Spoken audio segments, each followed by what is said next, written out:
the Edmonton Oilers survive another elimination game. It was the Canucks on home ice. And honestly, through 45 minutes, Frank, 45 minutes of game time, I was sitting there scratching my head going, this is really the effort that the Vancouver Canucks are putting forth with their season on the line in front of their home crowd. And then they turned on the Jets, and it felt like it was going to be a classic Canucks comeback for a bit. Look, the Vancouver Canucks have had a ton of circus wins in these playoffs. That would have been the circiest of the circus wins that you ever saw. I mean, you can't show up to play for 6 minutes in an elimination game and think that you're going to win, yet the Oilers nearly folded. They nearly crumpled, and if you take a reverse angle look at that JT Miller shot from the slot that happened to hit Nikita Zadorov in the leg, we could be talking about a totally different story today, but we're not. And the reason why we're not is because the composure that the Oilers found.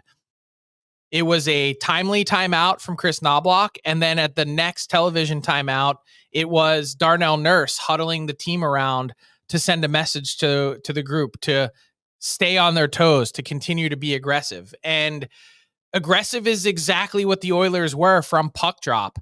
They mauled the Canucks in just about every fashion possible. Shot attempts, shots, physicality. They were the team pushing, and if not for a 4-minute penalty kill that they had to close out the first period, which, by the way, gave Connor McDavid and Leon Draisaitl plenty of rest, the score could have probably been a lot more lopsided than it was. And look, that's a testament to this Edmonton team that a lot of weird things that happened in this series. You blew a 3-goal lead in game 1. You had to change goalies and go from Stu Skinner to Cal Pickard.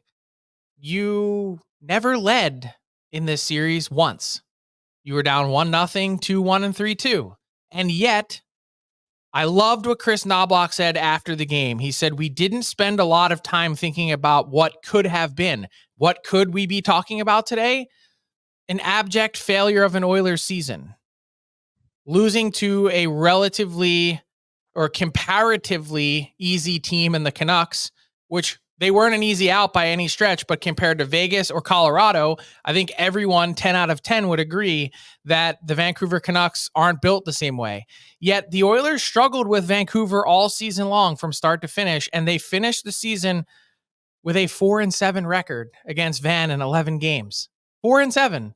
Yet they won the only 4 games that mattered.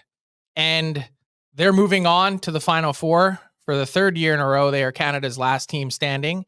And Connor McDavid and Leon Draisaitl, along with Evan Bouchard, by the way, first team in NHL history with 3 players with 20 or more points through round 2.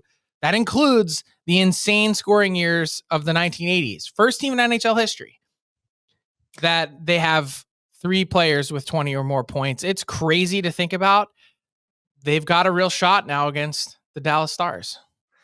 They do. We'll talk about that in just a second. Just quickly, Frank, before we move on and take a little early glance at the Western Conference Final from the Vancouver perspective of this thing. And again, Jeff Patterson will be around in a bit to really dive deep into this. But what do you make of kind of the coming out flat performance in Game 7? Is it fair to say that maybe the Canucks just ran out of gas here in Game 7? I also think, to use Rick Tockett's word, they were a little bit zapped by not having Brock Besser. I mean, you lose your playoff leading goal scorer and Oiler killer in Besser, who had 9 goals against the Oil in 10 games. It's tough. Secondary scoring was already hard to come by for them, and taking Besser out of their lineup just further highlighted the need for more guys to step up. And I also think there's something to be said of the moment. You've got an Oiler team that's been there before and has done it. You've got a Vancouver team that's experiencing it for the first time. That was, to me, a big advantage in experience that's what you end up seeing play out in Game 7. What's up, hockey fans? If you enjoyed that video, then you need to be hitting the subscribe button right here at Daily Faceoff. Exclusive interviews and analysis from our hockey insider Frank Seravalli, fantasy updates from Brock Sagan, and a daily live show at noon Eastern, Monday through Friday. You don't want to miss any of the fantastic content, so hit that subscribe button.